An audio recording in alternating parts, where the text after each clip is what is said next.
Toda forma de poder é uma forma de morrer por nada. Yeah, yeah. Recording is on. Fala, Caveira. E aí, brother? Tudo bem, camarada? Tudo jóia? Fala, Caveira. Com as famílias, né? Bom, essa é uma reunião do grupo que, por enquanto, tem um nome provisório de pensamento radical libertário.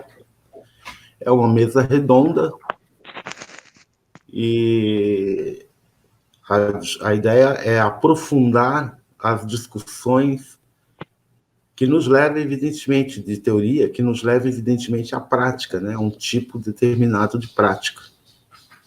A teoria sem a prática, ela é uma teoria cega, já dizia Lenin. Então, nós vamos discutir aqui a luta de classes. E tentar não só fazer discussão teórica, mas tentar mostrar como é que essa discussão mudou, né? E como é que o mundo mudou, como é que essa discussão, então, se insere nas lutas atuais pela transformação da sociedade. Enquanto o Rogério não vem, que é o Rogério que ia ficar na organização da mesa, então eu passo a fazer, se vocês não se importam, essa iniciação. Tudo bem? Tudo bem. Sim. Então tá, quem quer começar a discussão?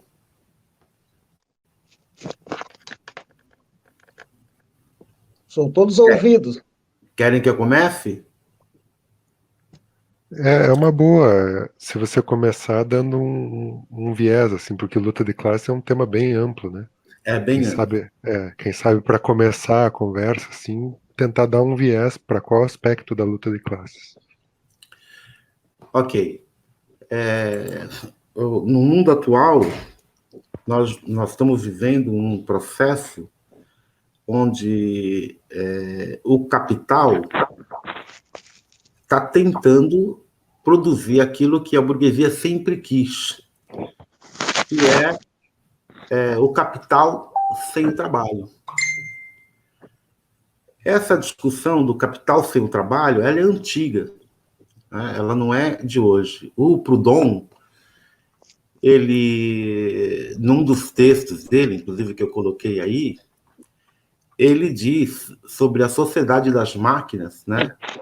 Ele fala que na sociedade a aparição incessante das máquinas é antítese à fórmula inversa de divisão do trabalho. O que ele quis dizer com isso é que quanto mais a técnica, veja, a divisão do trabalho aí para o Proudhon é uma questão técnica, não é a divisão social do trabalho, mas a divisão específica do trabalho nas fábricas, na produção, na distribuição, enfim, no capital mesmo, na produção do capital. Ele coloca que essa incessante produção de maquinários vai colocando máquinas no lugar de trabalhadores. Isso significa que ele refere, por exemplo, que um tear antigo precisava de 4 trabalhadores, isso em 1843. E quando veio o novo tear, precisava de um só, né? E produzia mais. Então, ele faz uma discussão lá atrás, lá em 1843, sobre essa produção incessante das máquinas que visa modificar a divisão do trabalho, né? Quer dizer, o trabalho que ele chama de trabalho parcelar, o trabalho parcelado, e que Marx falava que era o fim da totalidade, né? O produtor não tinha mais a ideia geral do seu produto, né? No mundo todo. E não tinha mais esse controle da sua própria produção. Isso vai ocorrer de forma mais efetiva, né, a partir do fim da Guerra Mundial, né, da introdução do processo dos computadores, do toyotismo, da reengenharia, e agora com a máquina de impressão tridimensional, né, 3 dimensão, nós estamos assistindo uma espécie de fabricação de um novo tipo de matriz econômica que coloca o trabalhador numa situação, ou modifica, para ser mais específico, modifica a situação das contradições da luta de classe. Essas contradições faz uma relação de inversa proporção. Por exemplo, quanto mais tecnologia, mais miséria, mais pobreza. Então, enquanto a tecnologia for produzida pelo capital, e aí eu estou inferindo de que a produção da tecnologia ela já é uma produção voltada para o capital, quer dizer, a ciência ou o desenvolvimento das possibilidades tecnológicas, ela já está direcionada, ela não é anticontraditória, ela não é neutra, né? Ela passa por um viés do que é que eu vou investir, eu, capitalista, vou investir para produzir uma determinada máquina que me beneficie. E as máquinas que não lhe beneficiam, ou as tecnologias que não lhe beneficiam, vão sendo rejeitadas, né? E sofrem da falta de investimento. Eu quero citar um exemplo, que é o exemplo e aí a gente tento fazer... Desculpa, eu tive um AVC esses dias e a minha cabeça não anda muito boa. Vou citar o exemplo da máquina inventada por Thomas Edison, que é o mimeógrafo. O mimeógrafo foi inventado nos anos 1800. Mas como ele não servia ao capital, quer dizer, como ele não servia para a produção em massa de um processo de ganho econômico, porque ele podia ser usado pelo indivíduo, né?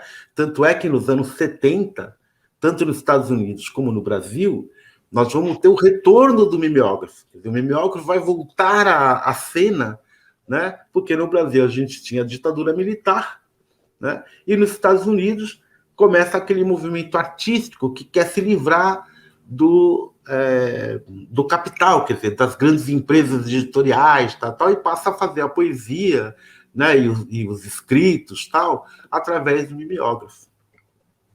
Então, o desenvolvimento de uma certa tecnologia que beneficia, por exemplo, a individualidade, a pessoa em particular, né, ele é deixado de lado. E o desenvolvimento tecnológico que beneficia o grande capital e que produz a grande utopia do capital, de que o fim da luta de classes dar-se-ia a partir do momento que se desnecessitasse do trabalhador, né, coloca uma questão urgente para nós, né? E essa questão que eu quero colocar é essa, para finalizar. Qual é, hoje, a grande antítese, para falar em termos marxistas, né, ou antitético, para falar em termos genealógicos, a grande contradição, os polos contraditórios das lutas de classe hoje, né? Quando nós vemos no mundo todo uma evolução tecnológica sem fim. No Japão, eu estava até comentando com o Henrique esses dias, que no Japão os caras inventaram a carne, né? Eles fizeram a carne através da impressora 3 dimensão, né? claro que se eles estão fazendo a carne, significa que o tipo de agrário que nós temos hoje, com boi, blá, blá, blá, não, né, passa a inexistir. E aí, qual é o polo dessas classes da tradição socialista e anarquista, a burguesia, a classe trabalhadora, o pequeno burguês, o camponês, né? E todos um conjunto de parcelamento na burguesia. Então você vai ter os gestores, você vai ter os chefetes, tal, vai ter a questão militar, enfim. Para chutar a bola, então, como é que está hoje, dentro desse plano tecnológico e deste mundo complexo, a questão da luta de classes?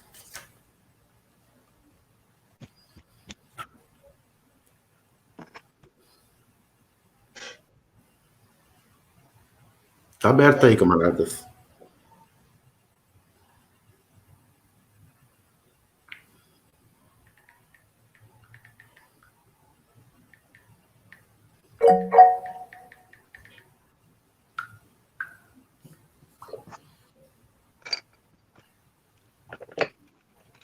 Bom, eu me inscrevi ali, acho que eu já vou começar a falar, então.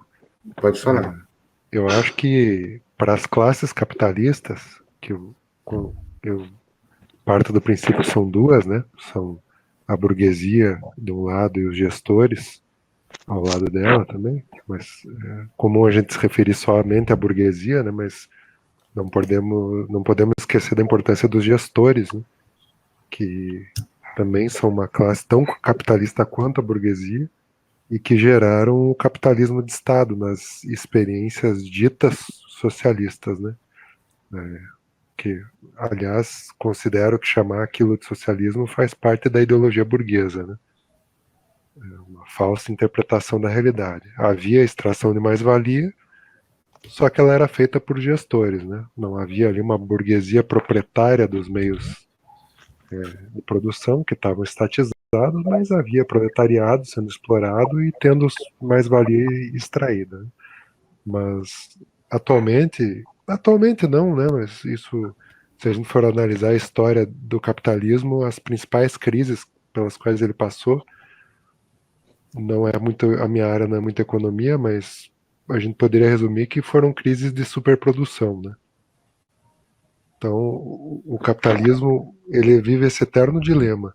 Ao mesmo tempo em que ele gera tecnologias que permitem uma superprodução, e o Preto muito bem lembrou que não existe neutralidade na tecnologia, né? As tecnologias são guiadas para os interesses do capital, né? Ao mesmo tempo em que cada vez mais as tecnologias exponencializam a capacidade produtiva, elas geram desemprego, né? Elas não conseguem anular a componente humana da exploração, porque mesmo que se crie uma máquina de inteligência artificial, ainda assim, a meu ver, vai precisar de pelo menos um ser humano para tomar conta daquilo, minimamente, né?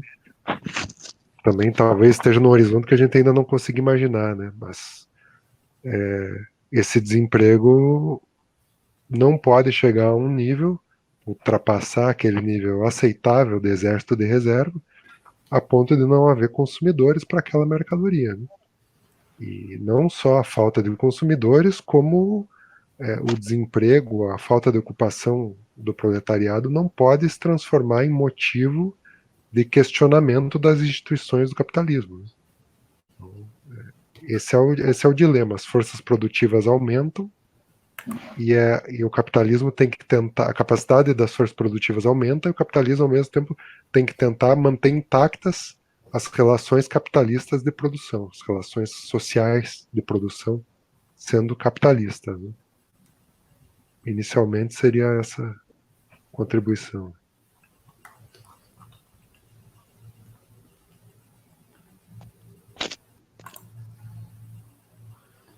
Eu posso falar? Rogério está aí?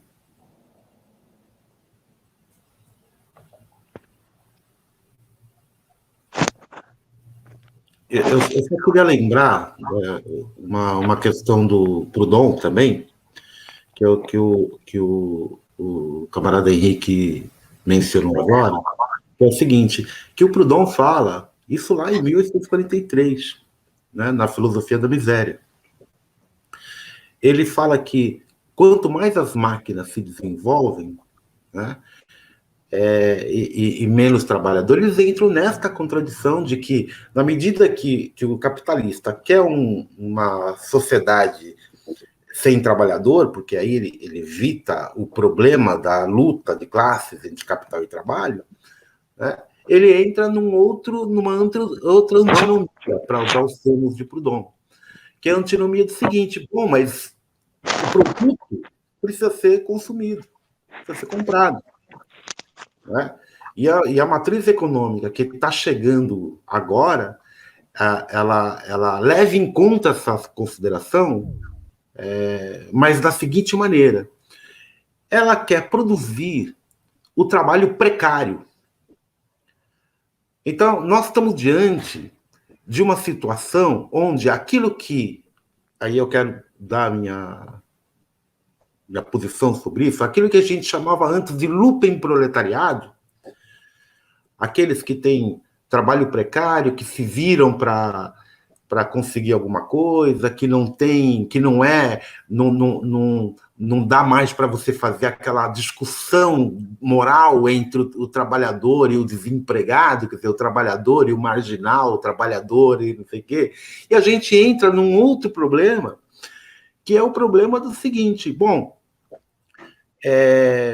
se as classes trabalhadoras se transformam elas próprias, e isso já dizia na testa, nos defensores do capital, na medida em que elas se tornam corporativas, né?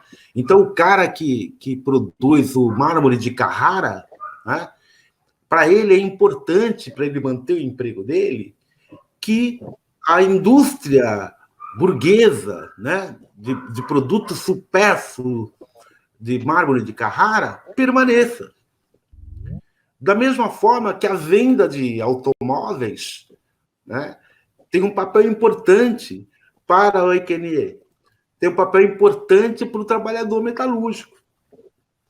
Então, esses nichos corporativos acabam fazendo com que a classe trabalhadora tradicional se transforme em corpos que defendem, em nome da sua vida, quer dizer, do seu bem-estar. Eu não estou fazendo uma crítica à classe trabalhadora em geral, mas em nome do seu bem-estar, porque ele é polo permanente da relação capital e trabalho. Já a nova situação, onde os trabalhadores precários, por exemplo, os trabalhadores que são entregadores hoje, entregadores de aplicativo, né? Daqui a pouco nós temos drones. Esses caras vão ter que fazer outras coisas. Os caras vão entregar a comida ou a bebida por drone, né? Na janela do apartamento, e você pega o QR Code, mostra e já paga o treco e envia para você e acabou. Né? Os carros automatizados. Então, nós estamos vivendo uma situação onde que as reformas econômicas e sociais já não dão conta do processo de desenvolvimento do capital. E que as propostas dos grupos de esquerda não conseguem perceber uma mudança da matriz econômica que está acontecendo hoje. Se, por um lado, é importante fazer o sindicalismo, por exemplo, e aí eu quero me referir ao texto do Malatesta sobre o sindicato, esse sindicalismo ele tende a ser reformista, ele tende a negociar com o patrão, ele tende a produzir um processo de manutenção da sua relação de trabalho. Então, ao mesmo tempo, a luta de classes, quando isso acontece, ela é esvaziada, se ela não vem com uma crítica venal, né, do processo de negociação e também da localização da exploração, da localização do lugar desse trabalhador. E, ao mesmo tempo, como é que nós vamos produzir, por exemplo, uma luta para que essas pessoas compreendam, né, que no polo entre capital e trabalho, né, ele é o polo que o capital está o tempo todo tentando se desfazer. E que não adianta ele ser corporativo dentro do capital, que é preciso, então, planejar uma outra questão. E quem são, então, os polos principais dessa antítese nessa nova situação? Né? Já que, por exemplo, do ponto de vista do Estado, aqueles que se colocam contra o Estado do ponto de vista prático são os bandidos, né? Os marginais, aqueles que roubam tal. Mas do ponto de vista prático também, ele é capitalista, quer dizer, ele rouba para entrar no mercado capitalista, para se tornar um capitalista, enfim.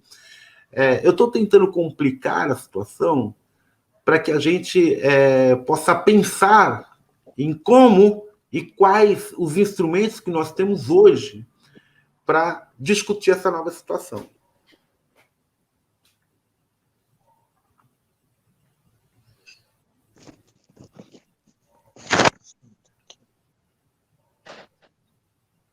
Está aberto aí, pode falar.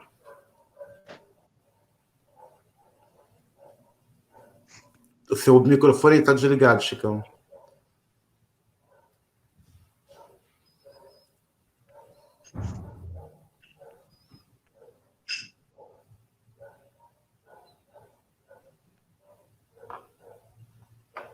Não estamos te ouvindo.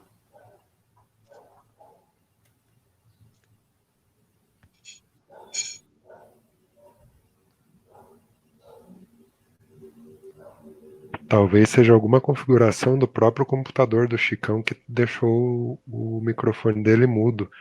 Dependendo se for um laptop, tem um botão ali em cima que emudece e ativa o laptop. Não sei se é o caso. Já aconteceu comigo também.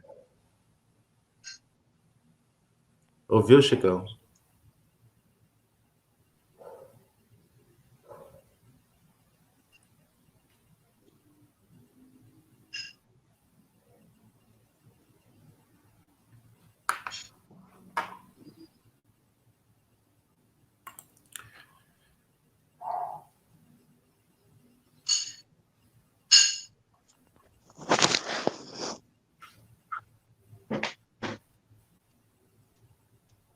E aí, Chico, tá interessante?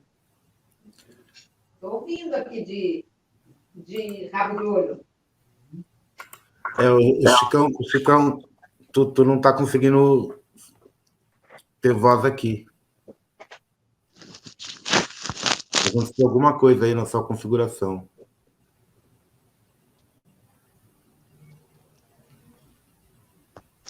Tenta entrar e sair de novo. Tenta sair e entrar de novo. Bom, enquanto isso, eu queria ler um pedacinho do Proudhon para vocês. Ó.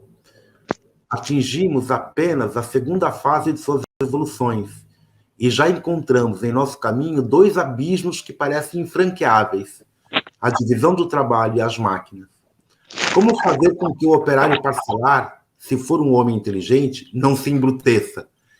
E como fazer, se ele estiver embrutecido, que retorne à vida intelectual? Como, em segundo lugar, fazer nascer entre os trabalhadores esta solidariedade de interesses, sem a qual o progresso industrial se conta apenas por suas catástrofes, quando esses mesmos trabalhadores estão profundamente divididos pelo trabalho, pelo salário, pela inteligência e pela liberdade, isto é, pelo egoísmo. Como, por fim, conciliar aquilo que o progresso ocorrido teve por efeito tornar inconciliável. Apelar para a fraternidade e a comunidade seria antecipar as datas. Não há nada de comum, Não pode existir fraternidade entre criaturas como as que a divisão de trabalho e o serviço das máquinas fizeram. Não é deste lado, ao menos no presente, que devemos buscar uma solução. Ó, só o texto do... Pode falar, Chicão. Espera aí, vamos ver se... Tá, já melhorou o meu áudio, agora dá para me escutar.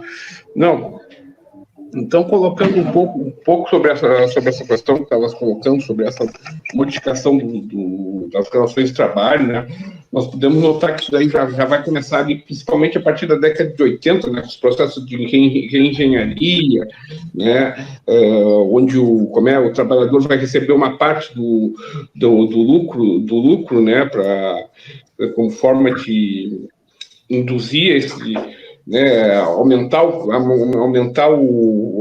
a lucratividade desse trabalho, né, e também, ao mesmo tempo, e algumas questões aí que tu colocas que são bem interessantes, que é a geração de uma guerra, de uma luta interna dentro da própria classe, né, dentro dos próprios oprimidos, né, dentro daqueles que não se beneficiam com o capitalismo, né, que é essa questão do desemprego está intimamente ligado, desses subempregos, né, estão intimamente ligados com isso, né?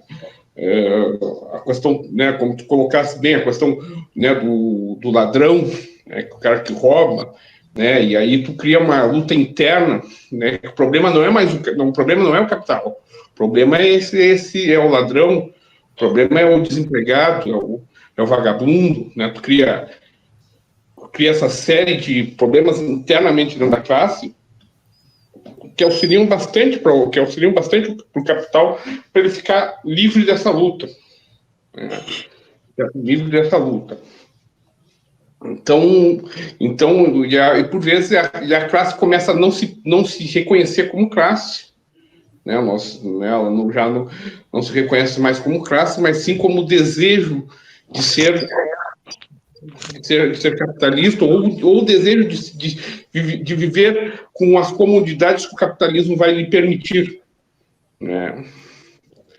Aí, por exemplo, né, também tem uma função essencial nisso, também nesse sentido, se a gente observar também a própria imprensa marrom, né, a dita imprensa marrom, para aquela necessidade de ver alguém que é mais desgraçado do que eu. Me lembro de um sociólogo falando da questão da imprensa marrom, que o sujeito vai lendo vai vendo esses jornais e descobre que ele, apesar de ele passar 4 horas do dia dele, 5 horas do dia dele dentro de um ônibus para ir para trabalhar e voltar do trabalho, passar 8 horas trabalhando, enfim, tem alguém que é mais desgraçado do que ele, que é aquele sujeito que está lá que vai ser retratado por, né, perder a vida de forma desastrosa nessa imprensa marrom, né? Então tem toda uma construção ideológica aí que o capitalismo faz muito bem, né? Muito bem feito, de maneira bem marcante, né? Né, criando esse conflito interno, né, desviando, né, e aí né, criando um outro conflito que não um conflito principal, né, desviando a atenção, né, a clássica do Maquiavel, né, está sendo, né, utilizado ainda até hoje. Rogério, você já está aí, né? Então, se você quiser assumir a organização da mesa aí, pode assumir. Boa noite, pessoal. Tudo bem com vocês? Então, eu tô, na verdade, aqui na sala e com o meu pai, e ele tá meio acamado, assim, tá meio ruim. E eu tô meio que observando ele, toda hora ele quer descer da cama, subir, ele tá com falta de ar.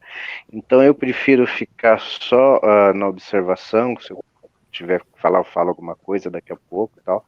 Mas eu vou ficar mais como ouvinte nessa primeira reunião, mas tá muito interessante aí o debate e se eu puder acrescentar alguma coisa mais para frente, eu acrescento. Então, eu não queria nesse momento ter esse papel aí de moderador, eu peço desculpa aí a vocês. Não, beleza, beleza.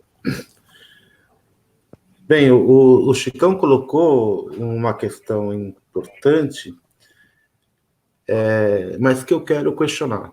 Que me perdoe, Chicão, fazer um questionamento específico.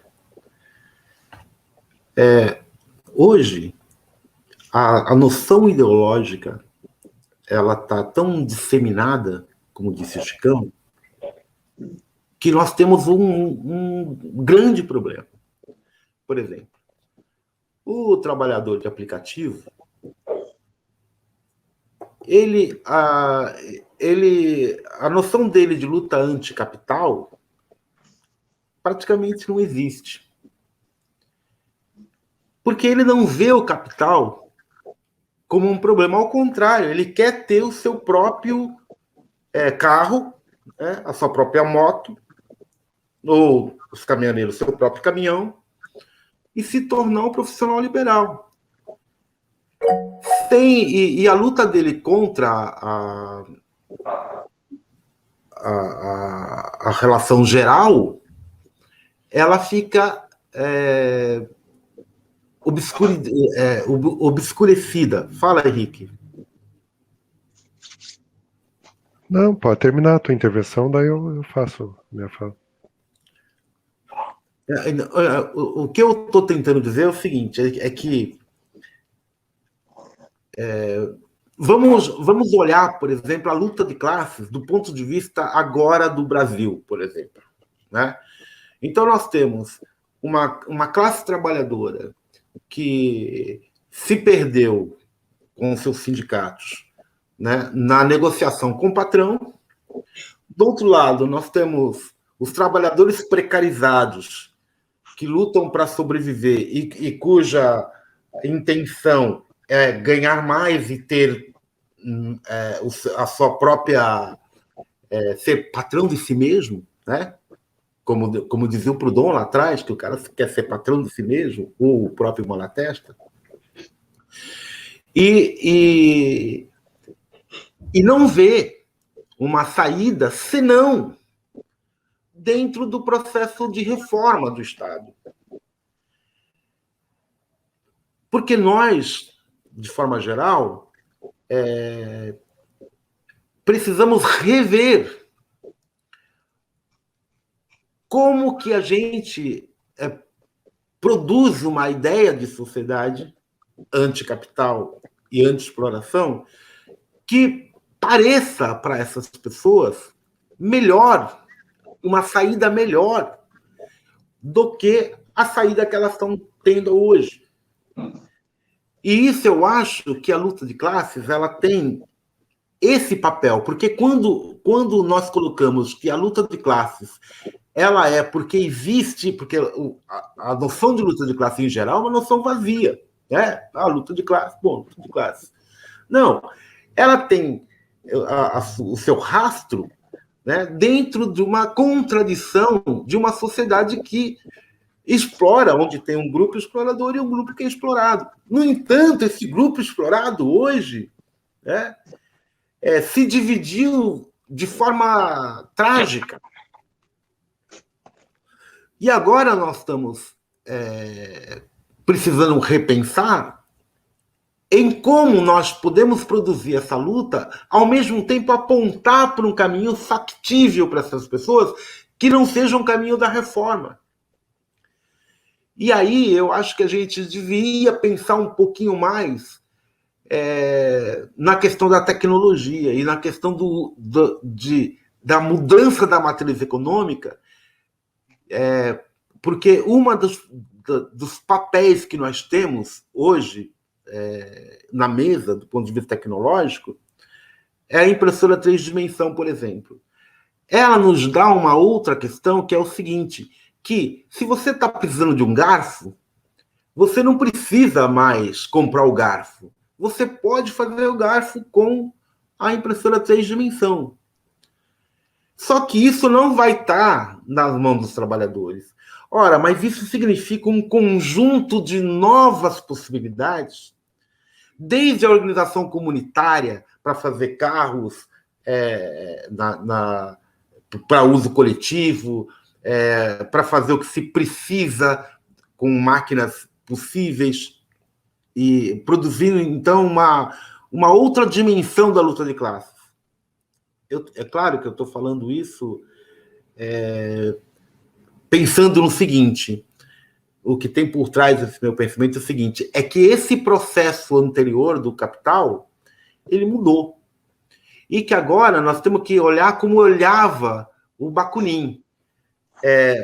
Se trata de quem tem a propriedade e quem não tem a propriedade. E nesse sentido, não é só a propriedade dos meios de produção da vida. Porque os próprios meios de produção da vida, né, ou os meios de subsistência, por exemplo, a casa, né, se tornou uma possibilidade de renda. Então, a questão ficou mais grave. E acho que talvez seja esse nosso papel, né, de estar tentando aprofundar essa discussão para procurar saídas do ponto de vista do fim da exploração e do capital. Fala, Henrique. Mais especificamente falando sobre luta de classes, eu queria agora focar na componente ideológica, como o Preto já levantou, o Chicão também, a questão da subjetividade do proletariado. Talvez em toda a história do capital, a subjetividade do proletariado nunca esteve tão alinhada com o capitalismo. Ela nunca, as cabeças, as mentes dos proletários nunca foram tão reféns dos valores capitalistas. Quer dizer, desde a Revolução Industrial, das primeiras grandes fábricas, você tem as primeiras revoltas. Se a gente for analisar em perspectiva histórica, a última grande onda de lutas proletárias no mundo acabou o quê? Anos 70? No máximo, ali no comecinho dos anos 80, e não se fala mais nisso. E já se vão 40 anos. E isso aí tem tudo a ver com uma mudança de paradigma. Já foi citado a questão do toyotismo. O que o toyotismo começa a fazer no começo dos anos 70? Desculpa. Ele pega aquela massa de proletários que estavam no chão de fábrica e começa a criar pequenos núcleos e dá a eles rendas diferentes, tarefas diferentes, e começa a explorar a componente intelectual do trabalho. Não só se o Caveira puder fechar o microfone ali, eu agradeço. Começa a explorar a componente intelectual, começa a engajar o proletário num compromisso com a empresa, com a burguesia, né? Então, o proletariado ali, ele começa a deixar de ver o patrão como inimigo, como algo a ser combatido, e ele passa, para usar as palavras de hoje, a ter que vestir a camisa da empresa. Qualquer empresa hoje em dia vai tratar o trabalhador como um colaborador, vai tratar o sindicato como um colaborador. Isso tudo está na componente ideológica. O que é a ideologia burguesa?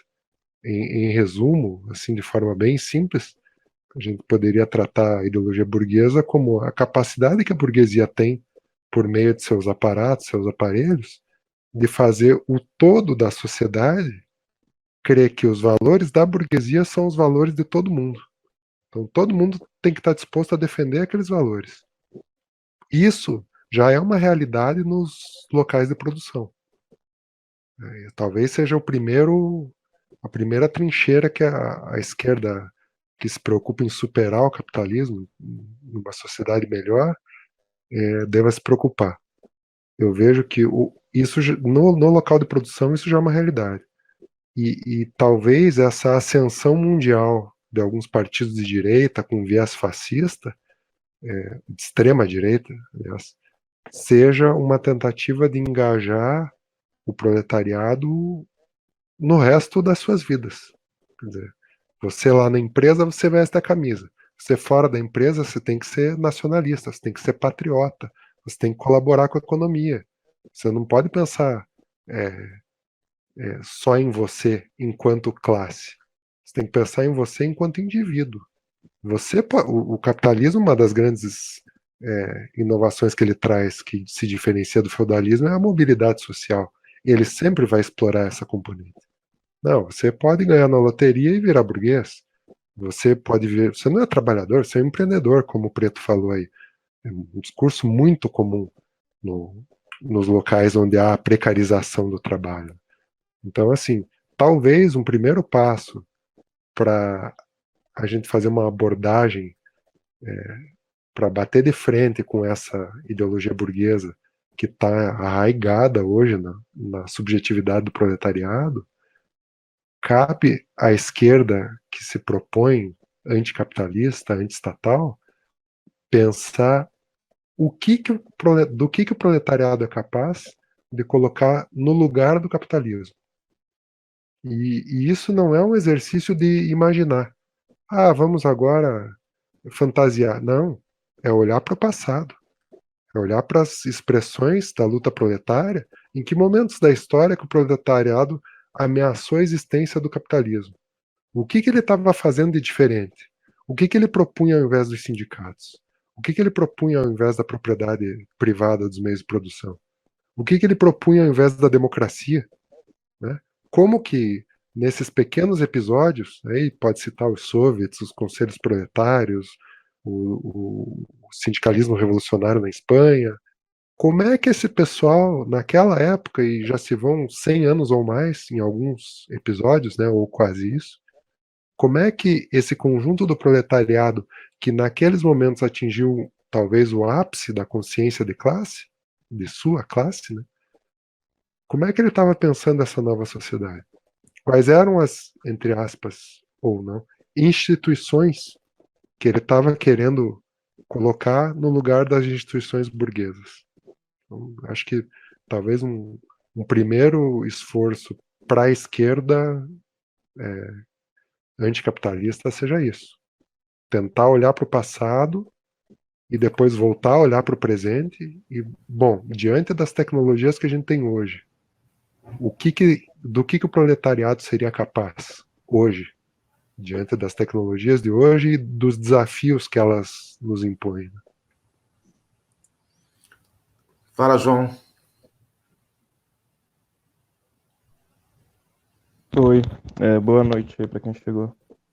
Então, acho que é importante o resgate que o camarada fez na fala anterior da questão histórica, que o Preto também já tinha colocado na questão da tecnologia. Eu acho que além dessa necessidade de fazer o resgate histórico, que vai para além especificamente da organização da classe trabalhadora, mas passa pela questão tecnológica e pelos métodos de dominação do capitalismo, a gente tem que entender que o desenvolvimento histórico ele gera tanto a nível tecnológico como a nível de organização de classe necessidade de novas experiências e novas respostas.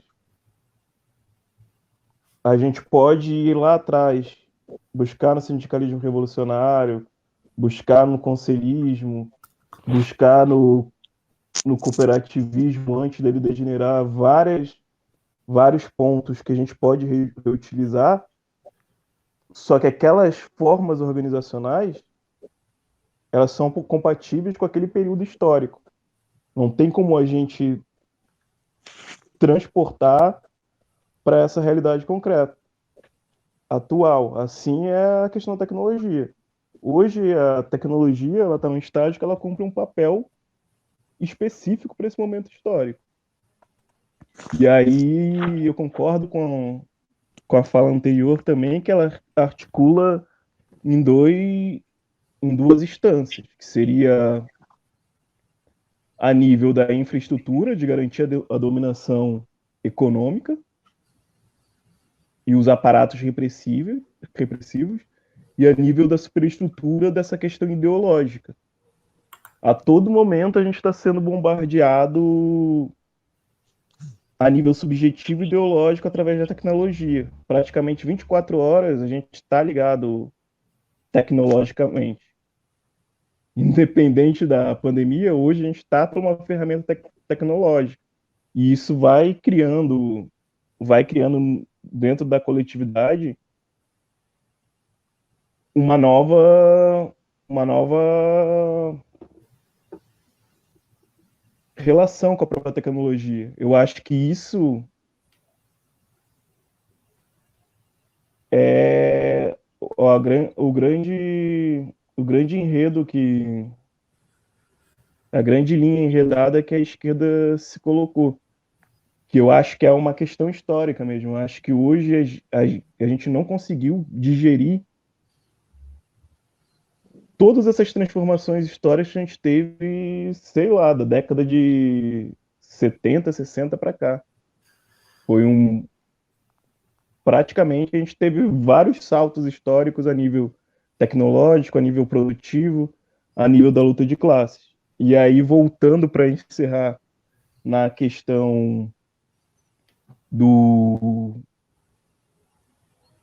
trabalhadores e no exemplo que o Preto colocou, referente à da galera que hoje trabalha com MEI ou que trabalha com aplicativos, eu concordo em parte, porém eu acho que a questão não é de uma ideologia que volte a acreditar na transformação social radical, na ruptura com o capitalismo. Eu acho que historicamente nunca funcionou dessa forma. Eu acho que hoje falta entender, e a construção, e que se dá na prática mesmo, tipo, de entender a dinâmica de organização desses setores e criar novas formas organizacionais, que não vão surgir de um dia para o outro, não vão surgir a partir de um grupo, porém essa necessidade, eu acho, dos grupos, coletivos, indivíduos que se colocam a pensar a luta de classes,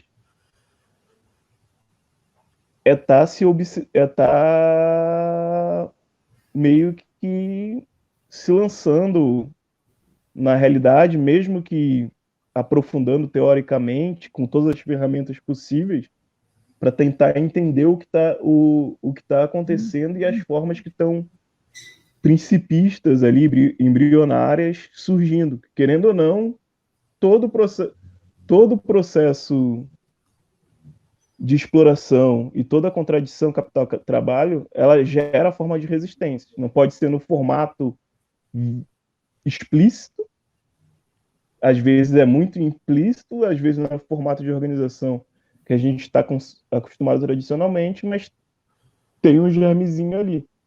Porque independente de ideologia, independente de esquerda, direita, votar Bolsonaro ou não votar, a contradição capital-trabalho, ela continua gerando resistência em todos os setores. O que acontece para mim é que tem setores que estão mais integrados à estrutura social, com mais seguridade social, e outros menos. E dentro desses menos tem esse fator ideológico, de construção da subjetividade, do empreendedorismo, que funciona, porém tem um limite quando bate de frente com a contradição. É isso, assim. Concluo. Muito bem. Está aberto? Eu queria se alguém quiser falar, só interferir, tá bom? Me desculpa a minha voz, a minha palavra não está saindo direito. Depois que eu tive o AVC, eu estou com um leve problema de fala, então... Bom, eu queria recuperar um pouquinho a fala tanto do camarada Henrique como do João. Na questão do camarada Henrique, é a seguinte, eu também acho, mas eu acho que a nossa grande referência e onde até pela situação política colocada na época, que é a Comuna de Paris, foi o grande, se eu não me engano, para mim, né, foi a maior experiência radical que nós tivemos na história mundial, de autogestão, de mudança das formas produtivas, né, depois da Revolução Espanhola. Isso porque eu acho que a autogestão, enquanto uma forma de luta ideológica, ela é fundamental. E aí eu quero me explicar por quê. Por exemplo, o capitalismo, ele trabalha com... E ele inventou várias questões, né? Como, por exemplo, o racismo. O racismo... e ele resolve o problema do racismo colonial que ele trouxe, porque o racismo, a escravatura antes da colônia era de um tipo, de um estatuto, e a escravatura depois da colonização era de outro estatuto. Hoje, para ele lidar com aquela coisa que ele próprio criou e criou em seu benefício, que é evidente que na medida que você inferioriza mulheres, inferioriza negros, inferioriza índios, né, tornam subpessoas, né, você também produz uma legitimação da sua exploração e da subserviência dessas pessoas. Hoje ele traz um empreendedorismo negro. Isso implica na subjetivação da pessoa de tal forma que a culpabilidade, por ela não conseguir ser um empreendedor de sucesso, é dela, não é do capital. É dela. O Fanon já dizia, né, que não só o Fanon, a Milcar, enfim, quase todos, que a questão não é integrar o negro ao capital, né? A questão deveria ser outra, né? É a luta contra o capital. Mas como é que o negro vai fazer a luta contra o capital? Por exemplo, eu estou falando dos negros porque no Brasil, em toda a América Latina, o Brasil é o lugar que concentra o maior número de negros, né, proletarizados da América. Então, aqui, o papel do negro e o papel do índio no processo da luta de classes é fundamental. E aí eu tô querendo colocar uma outra questão, que não é só os trabalhadores, mas hoje a grande contradição do capital, né, são aqueles processos que não reproduzem, ou aparentemente, ou como deveriam, não reproduzem o capital. Não reproduzem as relações sociais do capital. Como, por exemplo, o processo indígena. Então, para mim, hoje, se antes a gente tinha como componente da luta principal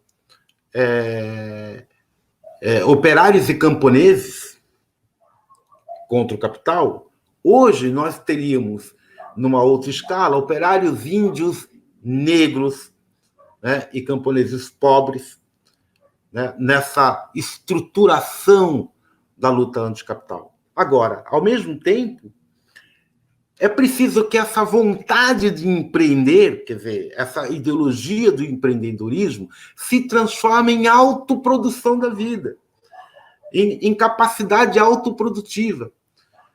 E eu acho que a autogestão nesse sentido, e a gente se envolver nas comunidades, produzir uma noção de que é possível, com as novas tecnologias, produzir aquilo que se precisa, né? Eu já citei aqui o exemplo das máquinas impressora 3 dimensão, porque eu hoje acho que se a gente não conseguir mostrar que é possível viver de outra maneira, ter outra ideologia, prescindir do capital, nós vamos estar sempre num processo permanente de reforma, que isso é a ideologia do capital, a ideologia burguesa. Quer dizer, você vai reformando, afinando as arestas da sociedade existente e não tem essa sociedade existente como inimiga, né, como inimiga da sua produção de vida, porque na medida em que você tenha a capacidade de produzir, né, e você não utiliza essa capacidade de produzir, você fica refém do capital. Então, nesse sentido que eu acho que o retorno da autogestão, como não só um processo organizacional, mas um processo de reorganização da produção das necessidades da vida, talvez seja um dos polos, um dos pontos principais da luta contra o capital.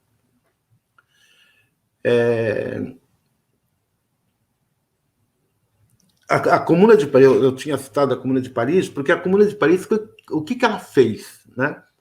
Ela destruiu de um dia para outro todas as estruturas do Estado. E ela passou a organizar coletivamente o trabalho. Claro que aquelas condições não se repetem, como disse o João, né? Elas não se repetem mais. Mas a forma de organização legado da Comuna de Paris, que depois a Revolução Espanhola reproduziu, e no início também a Revolução Bolchevique, ela tem essa componente de autoprodução. Se nós não recuperarmos esse processo de luta contra o capital, no processo de luta contra o capital, de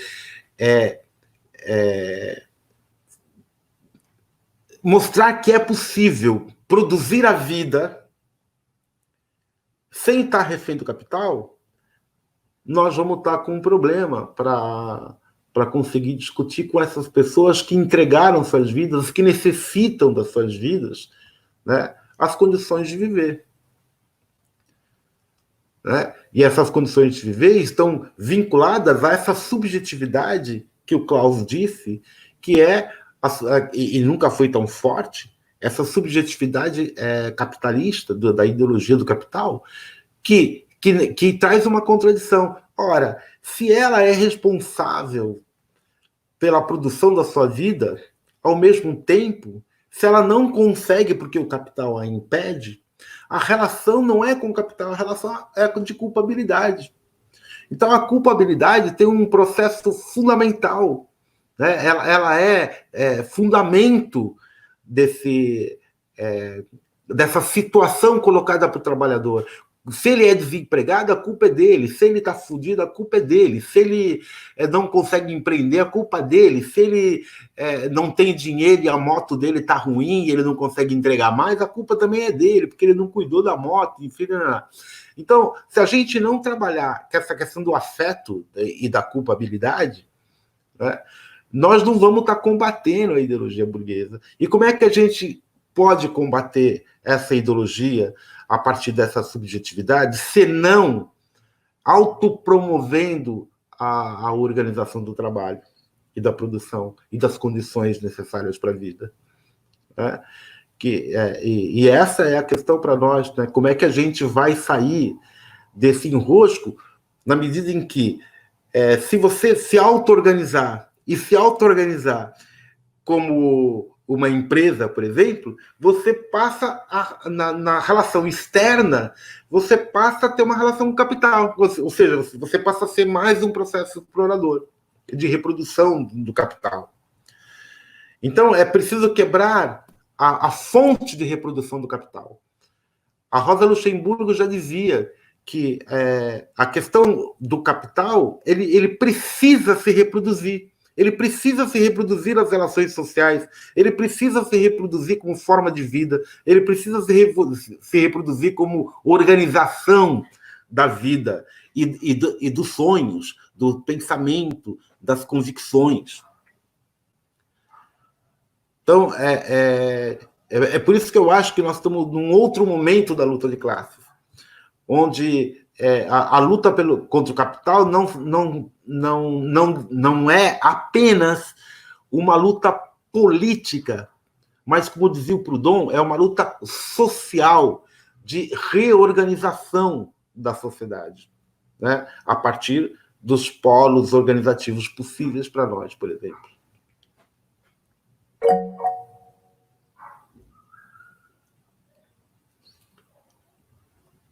Pode falar. Só dar um exemplo disso que você falou agora sobre essa questão da culpabilidade e do individualismo, né?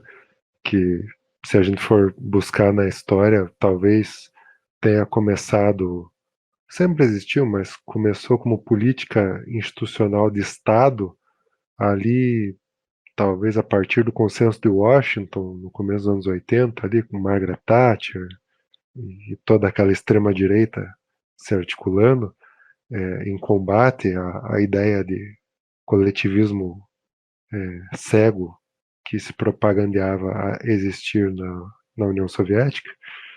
E nos anos 90 começa esse discurso a tomar conta de todo o planeta, né?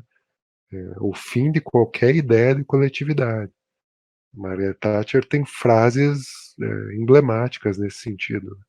Ela foi uma das maiores propagandistas enquanto gestora pública, né? E se isso já é difícil pro capital, imagine para nós, que a gente está querendo derrubar o capital. E eu digo assim, por que isso atrapalhou o capital? Eu vou lembrar agora a questão da pandemia. O individualismo estava tão arraigado, e ainda está na cabeça das pessoas, dos trabalhadores, enfim, que até na hora do capital, quando o capital precisou que as pessoas tivessem um mínimo de senso de coletividade, em muitos lugares do mundo ele não viu brotar esse senso, porque ele já tinha arrasado na cabeça das pessoas. Então, um lá usava máscara, o outro não usava. Até hoje, um tomou vacina, o outro não toma vacina. E aí a economia, claro, o capital está preocupado com a economia, né? As economias paradas, comércio fechado, fábricas fechadas, e o capital começa a perceber a sinuca de bico que ele se enfiou por estar nos últimos 40 anos bombardeando essa ideologia do cada um por si, e cada um é responsável pelo seu próprio sucesso, e cada um é dono da sua vida, e não há nada de coletivo, enfim. E ele vê que aquilo chegou num nível que está se voltando contra ele não consegue ligar as fábricas de novo, ele não consegue abrir o comércio de novo, porque realmente está cada um por si, ninguém consegue mais, ou boa parte do planeta não consegue mais ter um mínimo de noção de coletividade, de cuidado com o que é de todos e da saúde coletiva, né? Acho que essa pandemia mostrou que o capital fez um trabalho tão eficiente nesse sentido que acabou se voltando até contra ele, em alguma medida, né?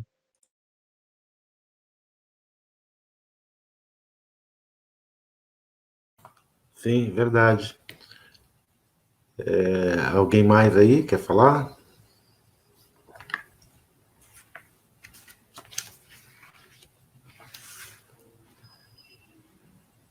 Eu queria lembrar aos companheiros o seguinte: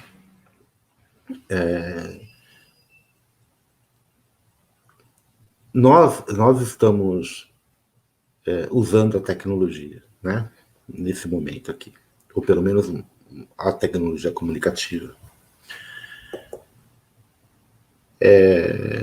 Estamos numa situação onde, se por um lado o uso das tecnologias produzem uma alienação e um individualismo mesquinho, e também aquilo que eu chamo de um certo estado de natureza no meio virtual, onde as pessoas podem se esconder em avatares e destilar todo o seu ódio, né?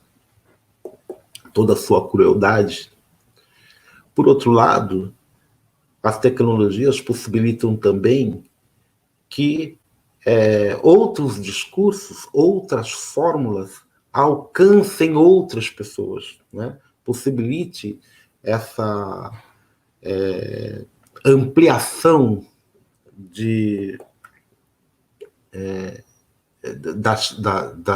dos dizeres anticapital. Ora, ao mesmo tempo, a tecnologia, do ponto de vista da luta de classes, ela tem tido um papel extremamente grave, que é a disseminação de culturas de ultradireita que, como o Henrique me disse outro dia, mostrando um texto do João Bernardo, que dentro dessa ordem produz um discurso anti-ordem da ordem. E esse discurso anti-ordem dentro da ordem, que já é um discurso tradicional do fascismo, tende a enuviar ainda mais as relações de classe. Por que elas tendem a anuviar? Quer dizer, por que elas lançam uma cortina de fumaça? Porque elas poupam o capital e direcionam os seus ataques a instituições e ao governo. E quanto mais você direciona os seus ataques a governo e instituições, você mais poupa o capital, porque você volta para o problema de culpa, né? Que a culpa tem sido e é fundamental nesse processo. A culpa é do governo. A culpa não é do capital. A culpa não é das relações comerciais que se estabeleceram na arte, né, que se estabeleceram em todas as relações humanas. A culpa é do capital. Ao mesmo tempo, esse discurso do capital e anticapital, ele vai para dentro da sua casa, nas suas relações com o home office. Porque com o home office, o que vai acontecer, que já está acontecendo, né, mas que vai acontecer de forma mais aprofundada?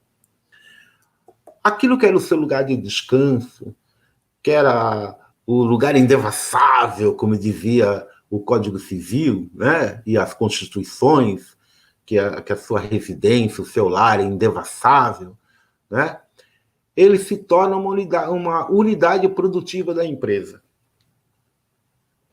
O seu tempo de trabalho, que antes era vinculado a uma determinada legalidade conquistada pelos lutadores sociais, anarquistas, comunistas, enfim, lá atrás, de 8 horas de trabalho diário, passa a não ter horário, mas é pago pelas 8 horas, óbvio, né? O capital vai continuar pagando as 8 horas.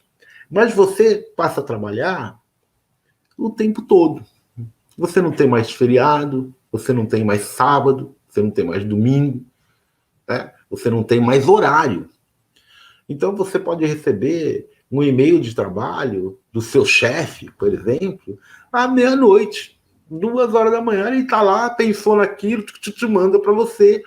E obviamente que a sua relação com isso é de ter um imediatismo, né? Porque na medida que você recebe, você responde, que essa velocidade dos aplicativos, essa velocidade da comunicação, também beneficia o capital, porque torna a sua vida toda uma vida de relação produtiva. O que isso tem a ver com a primeira questão? É que esta é uma outra coisa a enfrentar. Quando o trabalho, quando as relações de trabalho entram para dentro da sua casa, interferem na sua vida com seus filhos, interferem na sua relação amorosa, na sua intimidade, ela está abrindo um campo onde ela até então se manteve afastada. Veja, até pouco tempo atrás, desde Hobbes, quando Hobbes dizia que a a vida se separava em duas com o Estado Civil. Era a vida íntima, que não interessava o Estado, e a vida pública, que interessava o Estado. E aquilo da vida íntima só tinha razão de ser se ela, de alguma maneira, interferisse nas relações que o Estado e o capital necessitam. Ora, hoje, e essa é uma outra questão para se discutir, essa relação entre o que é público e o que é privado, em que o que é doméstico e o que é social, para fora da sua casa, ela está desfigurada. Né? E aí, com isso, os discursos da direita, da ultradireita, entram também dentro da sua casa. Não mais só com você, mas com o seu filho, com a sua companheira.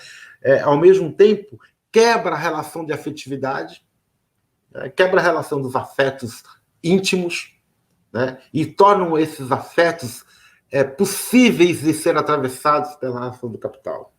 Se já era possível com a monogamia, com a relação do casamento contratual, né? E aí não vai nenhuma crítica a quem é monogâmico, porque essa é uma outra questão. Essas relações passam a ser de um cunho onde subjetividade e objetividade, quer dizer, o externo e interno, são devassados. Esse novo patamar da luta de classes, por que um novo patamar? Porque, segundo eu, claro, né, antes, essa relação da intimidade deve ser apartada. Agora, essa relação já não está mais apartada. O capital, ele não só entra e toma parte significativa da sua vida, ou quase toda ela, como torna também a sua própria casa uma unidade produtiva. E isso vai ter repercussão nas relações com as crianças, com seus filhos, na relação com seus pais, na sua relação com a sua mulher, com a sua companheira, com o seu companheiro. Enfim. E essa é uma outra dimensão que nós vamos ter que pensar em como que a gente denuncia essa intromissão, essa introdução do capital nas nossas relações mais íntimas. Porque isso tem a ver com aquela produção da subjetividade que o Klaus e o Chicão tinham dito antes. Essa relação da subjetividade, essa produção dessa subjetividade, tem a ver com, agora, transformar a sua própria casa, quer dizer, o seu lugar mais íntimo, mais pessoal, em unidade produtiva. Da mesma forma, nós estamos fazendo aqui, agora, quando nós transformamos parte da nossa casa, né, e com tudo ao redor funcionando tal, numa discussão política, compreende? Quer dizer, nós estamos fazendo isso, nós estamos introduzindo isso, e isso tem uma repercussão. Isso tem uma repercussão. Né? E nós temos que, penso eu, né, que a gente teria que se debruçar um pouco mais nos efeitos dessa produção das relações capitalistas dentro da sua intimidade, além de nas relações fabris, nas relações comerciais, na distribuição de mercadoria, assim por diante.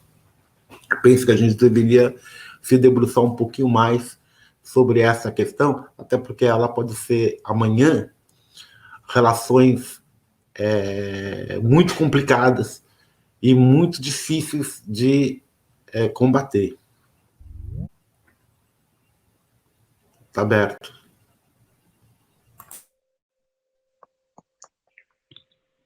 Bom, se eu puder pegar um gancho aí, o Preto citou o João Bernardo, né? o João Bernardo ele descreve muito bem como que foi o aprendizado do proletariado em relação a essas novas tecnologias. Ele tem a teoria de que o capital, a partir do momento que ele começa a fabricar eletrodomésticos eletrônicos, ele já começa a invadir a casa do proletariado, as horas de ócio do proletariado, as horas de descanso, e começa a já treinar o proletariado para as novas tecnologias que viriam, sem o proletariado saber, primeiro isso, e com a componente de que o proletário tinha que comprar aquilo, usar parte do seu salário, e foi o proletário mesmo que pagou por aquela formação que ele recebeu, sem saber, sem se dar conta, para se tornar um proletário mais produtivo. Né? Ele, inclusive, eu não vou lembrar o nome do livro agora, mas o João Bernardo ele cita um trecho da revista Financial Times, que é uma das maiores revistas aí de economia da imprensa corporativa. Né? E aí, acho que é uma edição da revista de 1981 ou 82, não lembro bem ao certo. E aí a Financial Times afirmava o seguinte: o desafio que se coloca para o capitalismo agora, quando estão surgindo os primeiros computadores, né, as primeiras formas de informatização da produção, a Financial Times tinha a seguinte teoria: o desafio que o capitalismo está tendo que lidar agora, que ele tem uma massa de proletários acostumados com chão de fábrica, com máquinas, com a mecânica das máquinas e não com softwares e programação, enfim. O desafio que ele tem para treinar esses proletários é muito maior do que o desafio que ele teve para transformar os camponeses em proletários no começo da Revolução Industrial. E o capitalismo se saiu muito bem com esse desafio. Né? O João Bernardo fala, bom, primeiro que o capitalismo invade a casa das pessoas com eletrônicos, videogames, computadores pessoais, telefones celulares, e a pessoa se obriga, primeiro, a consumir aquilo, e segundo, a aprender a mexer naquilo. Né? Mal sabia ela que aquilo, no fundo, era um curso de formação que ela mesma estava pagando para ir depois para uma fábrica informatizada, ou até mesmo para virar hoje um entregador de aplicativo, um motorista de aplicativo. Né? Quer dizer, foi um custo, foi um processo em que o capital não só treinou essa massa de trabalhadores, como lucrou com isso. Né? Está aí o Vale do Silício com as maiores fortunas do mundo hoje. Né? Os homens mais ricos do mundo estão lá no Vale do Silício. E ainda em cima do que o Preto falou, da questão da tecnologia laboral invadir a casa das pessoas, não é da minha época, né, mas eu cheguei a assistir alguns episódios, me lembrou aquele desenho dos Jetsons, né, dos anos 60, em que o chefe da família lá, como se apresentava, né, o homem como um chefe da família, ele trabalhava apenas 1 hora por dia, 2 dias por semana. Não me lembro ao certo em que ano o desenho se passava, mas eu lembro muito nitidamente de ter uma tela na casa dele em que o patrão dele aparecia a hora que o patrão bem entendia, ele não controlava. O patrão muitas vezes pegava ele no flagra, num momento de intimidade, enfim, e ele levava um susto, e aquilo parecia absurdo na época, né? Bom, isso já se concretizou. O que não se concretizou foi a jornada de 1 hora por dia, 2 dias por semana, né? Longe disso. Além da gente estar trabalhando mais, porque você tem em tese aquele horário que você deve trabalhar e mais todo o horário que você vai ficar de sobreaviso, depois de que termina o expediente, entre aspas, né? No fim de semana, pode ser de madrugada, pode ser durante as férias. Então, ainda em alguns momentos, em alguns âmbitos da economia, eu nem sei se ainda dá para falar de jornada de trabalho, porque isso está tão diluído, está tão penetrou de tal forma na vida das pessoas que não existe, né? Mas não, agora é hora do trabalho, não, agora Pois é, eu estava fazendo aqui, agora eu vou ter que trabalhar. Dá licença, deixa eu parar tudo aqui, porque eu sou escravo do smartphone, eu sou escravo do computador. E para fazer uma ligação com o título do nosso encontro, isso é uma das maiores, atualmente é uma das maiores expressões da luta de classe. Isso é luta de classe. Isso é o capitalista te dando uma porrada na cara, entendeu? Trabalhando com medo do desemprego, medo da fome, o medo do despejo, o assédio moral, o assédio sexual, muitas vezes. Isso tudo é luta de classes, né? Luta de classes é um termo que a ideologia burguesa aboliu do vocabulário das pessoas, assim como o proletário, o burguês, enfim. Tem um esforço imenso para abolir, mas tá no nosso dia a dia. É a fila do posto de saúde, é a fila para matricular o filho na escola pública. Tudo isso é luta de classes. Então, um dos papéis também de quem se propõe anticapitalista talvez seja recordar. Olha aqui, ó, você nunca mais ouviu falar em luta de classes, mas você tá nessa luta mesmo sem saber. Você tá levando soco na cara várias vezes por dia, todos os dias nesse sistema. Entendeu? Não tem como fugir. Você pode achar que não, mas você tá. Você tá e tá apanhando feio.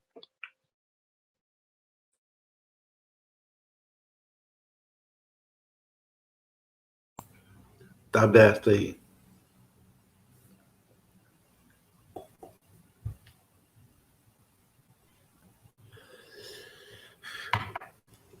Não, nesse processo, até aproveitando tão um pouco, né, e eu acho assim, uma coisa que também foi o capitalismo não só apagou isso, apagou as utopias coletivas, né? Ele transformou as utopias coletivas em utopias individuais dentro do próprio modelo, né? Que é aquela ideia vou ser rico um dia, né? Foram transformadas em distopias, né? Umas utopias extremamente individualizadas.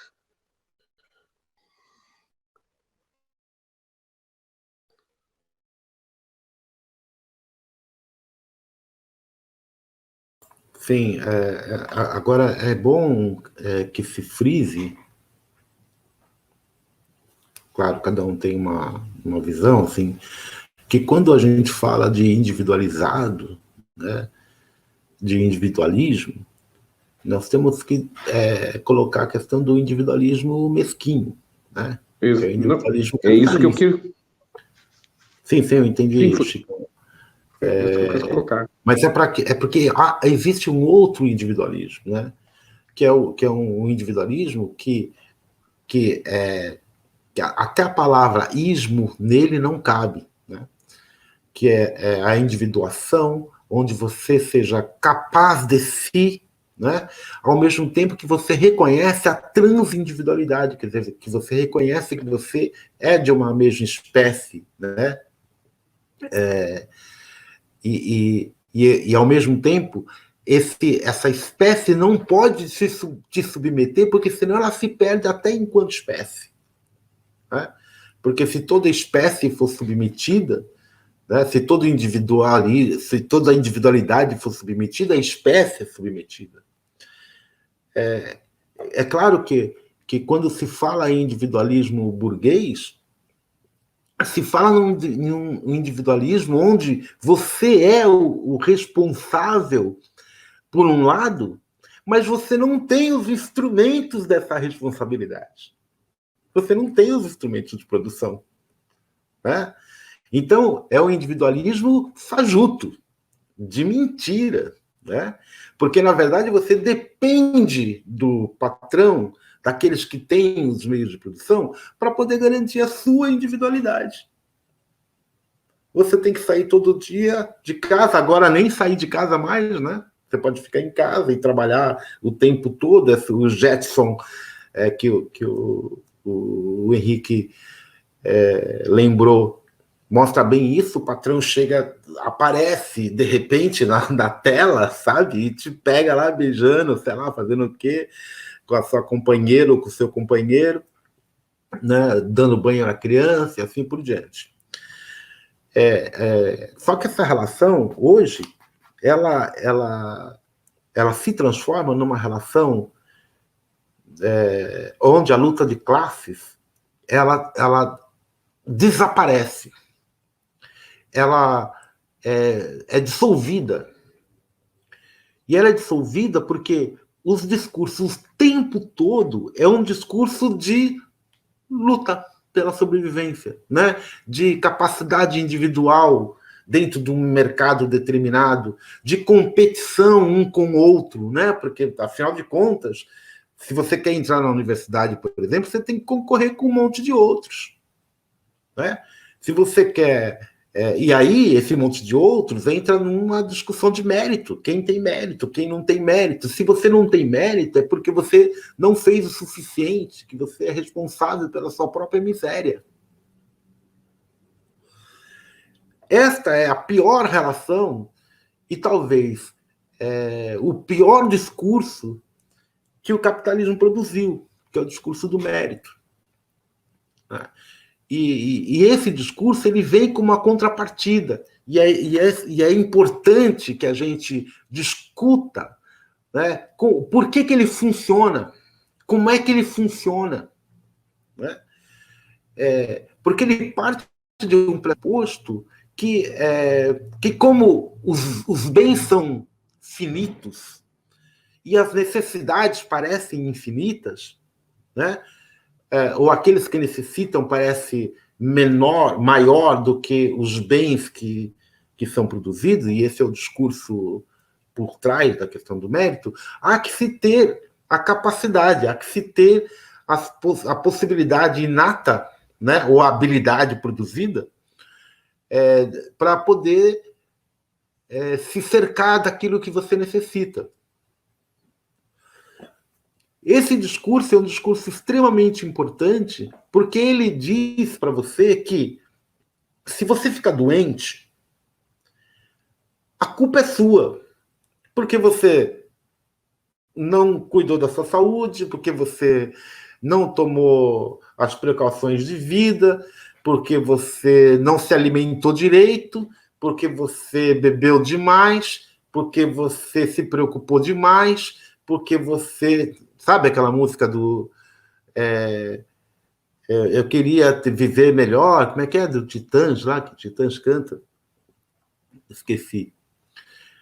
Mas ela produz esse tipo de discurso, onde você... esse individualismo é esse que é o individualismo que te culpa pela sua própria situação. Não culpa o capital, não culpa o burguês, não culpa o sistema político, né? Não culpa o sistema econômico. Ao contrário, o desculpa dizendo que esse sistema econômico, que esse sistema político lhe dá a possibilidade de... E que você não alcançando essa possibilidade, né, é porque você não fez o suficiente. Né? E essa margem do suficiente, isso tem a ver com a mobilidade social que o Henrique falou há pouco, que essa mobilidade social ela funciona como contrapartida para você. Ora, lá em Roma, os escravos podiam chegar a imperador. Aliás, um deles chegou. Né? Porque os romanos inventaram a mobilidade social. É claro que eles não inventaram, porque não, tem toda uma discussão, mas o Maquiavel dizia assim, olha, era melhor você produzir as disputas dentro do sistema do que fora do sistema. Se o sistema não der as condições para você fazer as disputas, né, você vai procurar essas disputas fora dela, fora do sistema, e aí fazer com que o sistema seja rompido, né, com que se produza revoluções. Então, as contrapartidas, a ideia de que se você fizer o suficiente, você tem essa mobilidade, quer dizer, você chega por mérito a um lugar onde você não chegaria, né? Então, se você é proletariado, você pode chegar a ser patrão, ou se você ganha 1.000, você pode fazer um concurso público, sei lá, fazendo alguma coisa que te qualifique para ganhar 2 mil, para ganhar 3 mil, para ganhar 4 mil, significa que você já concorda de antemão de que aqueles que ganham menos porque não foram capazes o suficiente. E você lida com isso, com essa situação de diferenciação de capacidades entre as pessoas. Eu tenho dito para os meus alunos, quando eu dou aula, que o primeiro passo da universidade, né, quando você entra lá, é qualificar você ao desqualificar os seus próprios pais, os seus vizinhos. Porque, afinal de contas, você foi capaz de entrar na universidade. E o outro não. Então, e isso te dá o quê? Um poder, né? Te torna egoisticamente um superior, né? Produz uma relação de superioridade. Mas isso acontece exatamente porque nesse mundo onde o capital domina e todos os meios de produção estão na mão do capital, e todos os meios de vida estão, vamos falar meios de vida, né? Que é melhor, estão na mão do capital, o capital faz um funil. E você se acostuma com esse funil. Ora, é esse funil que nós temos que denunciar. Porque é esse funil que possibilita com que você aceite a contrapartida. Que você aceite que, aceite primeiro a culpa, né? E segundo, o mérito, né? Que andam extremamente juntos. Então, acho que a gente deva, quando discute luta de classes, perceber como é que o capital produziu essas relações de poder e como é que as pessoas acabam aceitando essas relações a partir de procedimentos, né, de contrapartidas. Olha, você fica nessa situação, mas eu te dou isso aqui se você conseguir. E se você conseguir, você fica melhor do que o outro que está ali embaixo. Porque as relações são relações de hierarquias, né? Onde você vai subindo nas escalas hierárquicas, né? E se tornando cada vez mais capachos do poder e do capital. O poder funciona como uma relação fundamental, porque ela faz com que você aceite as relações. Eu vou citar um exemplo, um outro exemplo. Eu sei que é um exemplo tardio, antigo, mas importante. Os gregos, eles votaram em assembleia na Grécia Clássica, em assembleia, né? na Ágora, votaram a escravidão por dívida. O que significava a escravidão por dívida? Significava que se eu devesse, eu ia me tornar escravo. Mas qual era a compensação? Se alguém me devesse e não me pagasse, essa pessoa ia trabalhar para mim, ia ser escravo meu. Essa era a compensação. E como a relação de endividamento tinha a ver com a relação de empobrecimento geral, todos aqueles que tinham a possibilidade, e eram todos proprietários de terra, pequenos proprietários, eles pensaram, isso é legal, né? Porque, afinal de contas, muita gente não me paga e eu não tenho instrumento contra essas pessoas. E aí, ele vai sempre pensar que ele não vai cair naquela situação. Mas o que aconteceu foi exatamente ao contrário, né? Porque como isso beneficiava os grandes proprietários de terra, os grandes financistas da época, chamados por Aristóteles de benfeitores, o que aconteceu foi que a maioria dos pequenos proprietários de terra se endividaram e perderam suas terras e se tornaram escravos dos grandes proprietários. Até que Solon, né, e outros acabaram com a escravidão por dívida, mas não acabaram com a tomada da terra. Quer dizer, como um meio de compensar, né, a relação de dívida. Olha, esse é um mecanismo de compensação. Isso que eu chamo de contrapartida. Né? Ele tem que te convencer que dentro de um processo democrático, por exemplo, se você perder, né, você tem que obedecer. Mas em compensação, se você ganhar, o outro tem que obedecer. Compreende? Essa é a contrapartida. De forma alguma você vai esperar que, por exemplo, eu não preciso obedecer aquilo que eu sou contra, por exemplo. Né? Isso se tornou uma ideologia tão natural que você vê em todos os partidos políticos, por exemplo. Né? Em todas as assembleias de bairro, em todas as assembleias de trabalhadores, né? Que é a introdução da relação maioria-minoria. Ora, para nós discutirmos a luta de classes, nós temos que discutir qual é o papel que ela tem na submissão das vontades individuais. Porque quando ela submete as vontades individuais, ela também submete as vontades coletivas. Enfim, desculpa, eu passei do... Está aberto aí.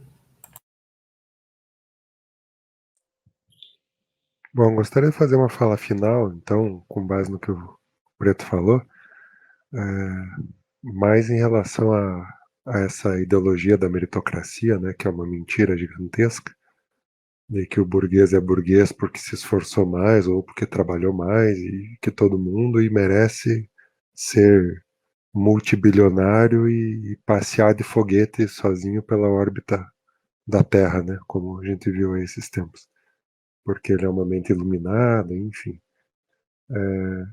O que mais me chama a atenção nesse processo de aceitação do discurso meritocrático por parte de um proletariado com consciência em refluxo, né, como é atualmente, ou praticamente sem consciência de classe nenhuma, é que o capital consegue engajar o proletariado na manutenção do sistema. De que forma? Bom, você ganhava R$1.000. Agora, vem aqui, você vai sair desse cargo, você vai mandar nos teus ex-colegas, você vai começar a ganhar 1.200. Beleza? Não, beleza. Então, assim, nada é de graça, né? Nada é de graça. Por um lado, o capitalista está dando mais R$200 por mês para esse sujeito. Por outro, ele está engajando um sujeito na manutenção daquele sistema, tá? Impelindo aquele sujeito a defender o sistema como é, porque compensa, em tese, né? Compensa, um sistema desigual compensa, e está engajando aquele sujeito a convencer os seus subordinados de que é possível ascender na hierarquia e que todo esforço é compensado, será compensado. Né? Além disso, o que é preciso ressaltar também é que a ideologia ensina a gente, a ideologia burguesa ensina as pessoas a enxergarem classe como faixa de renda. Então, não, tem a classe A, tem a classe B, tem a classe C. Não, isso tudo é ideologia, mentira. Né? Você pega essas equipes de farmacêuticos, de cientistas de farmacêutica aí que bolaram essas vacinas contra a Covid-19, vamos supor que era uma equipe lá de 20 cientistas em algum núcleo lá que descobriram uma vacina da Oxford, da AstraZeneca. E vamos supor que cada um desses 20 cientistas tenha ganhado 1 milhão por isso, ou 10 milhões por isso. Porra, são ricaços, são burgueses. Não, são proletários. Estavam trabalhando para alguém, estavam gerando riqueza. E, não só isso, eles são muito mais explorados do que um trabalhador de chão de fábrica. Porque se você for ver o quanto que a indústria farmacêutica faturou, bom, eu dei 1 milhão para cada um, mas faturei trilhões. Quer dizer, quanto maior a especialidade e maior o potencial produtivo do proletário, mais ele é explorado. Né? Então, é difícil enxergar isso, mas isso precisa ser dito.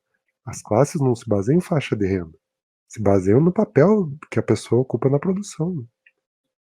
Era isso.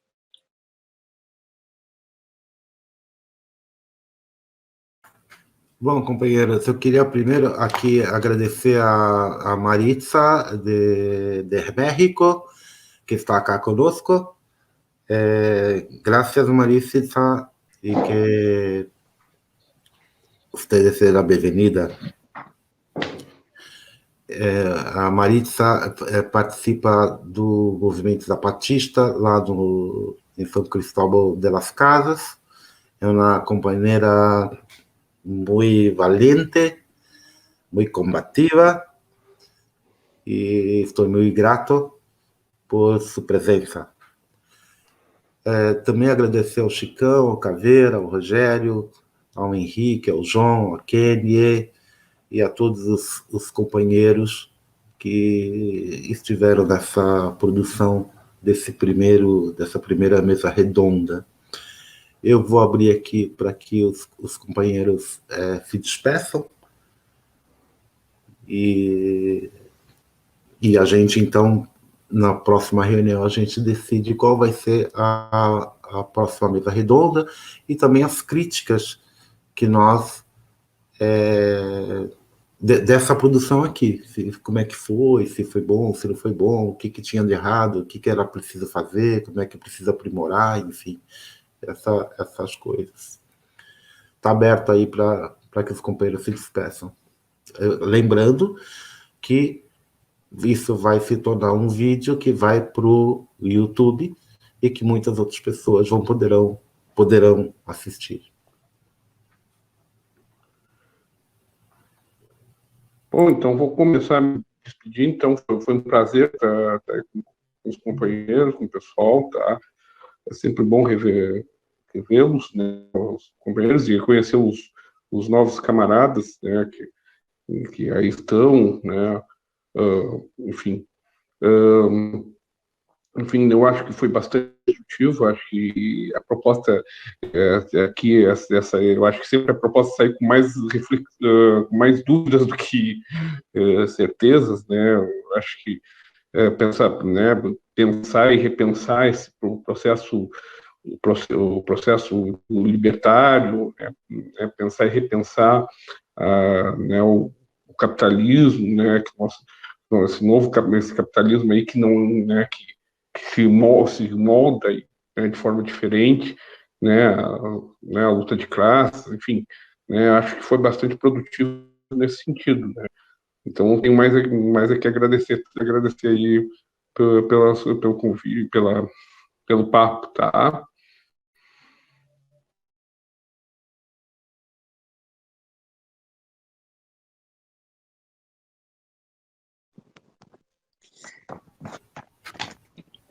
Olá, bom, eu da minha parte aqui, embora não tenha me presenciado muito, manifestado quase nada, mas para mim foi muito esclarecedor e produtivo ouvir a opinião aí dos camaradas aí, das companheiras também, e eu vou ficar aqui amadurecendo algumas ideias, algumas questões que foi colocada aí, né, que sempre estava me batendo aqui na minha cabeça, justamente agora que eu estou inserido nesse meio que vocês estavam comentando, umas que vocês citaram aí, que é como eu trabalho de motoboy, eu estou inserido nesse meio e vejo esse distanciamento cada vez mais claro, mais forte, presente nos dias de hoje, né? Esse individualismo que está cada vez mais presente, né?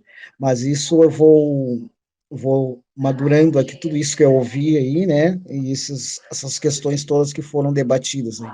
No mais, foi um prazer rever algumas figuras que não via há muito tempo também e conhecendo os novos também aí. É isso aí.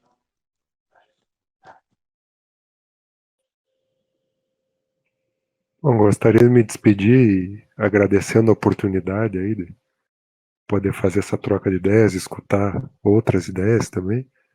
A gente falou tanto em tecnologia, né? Acho que esse encontro também significa que a gente, de alguma maneira, usou um pouquinho dessa tecnologia em prol dos nossos interesses de classe, né?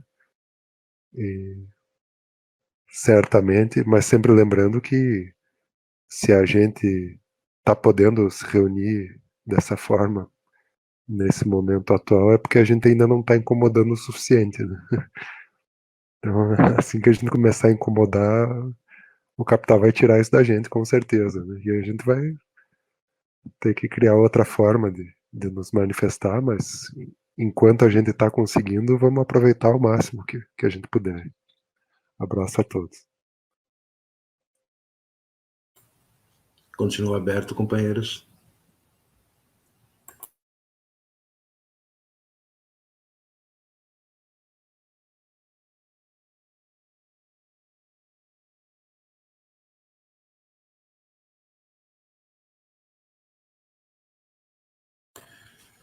Bom, Obrigado.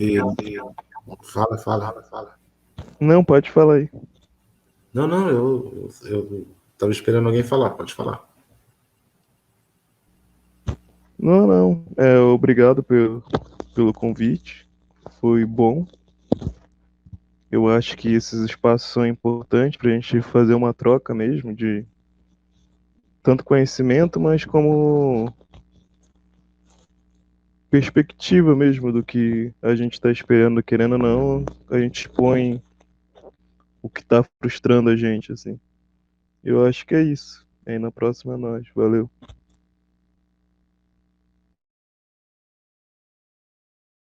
Alguém mais?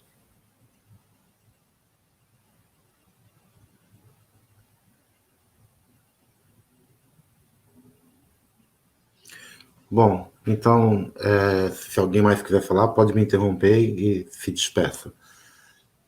Vou agradecendo a todos, lembrando que o pensamento radical libertário não tem a intenção de se tornar ou se organizar do ponto de vista político partidário. Ninguém aqui é candidato, ninguém aqui tem outro interesse senão o interesse de produzir a discussão e aprofundá-la,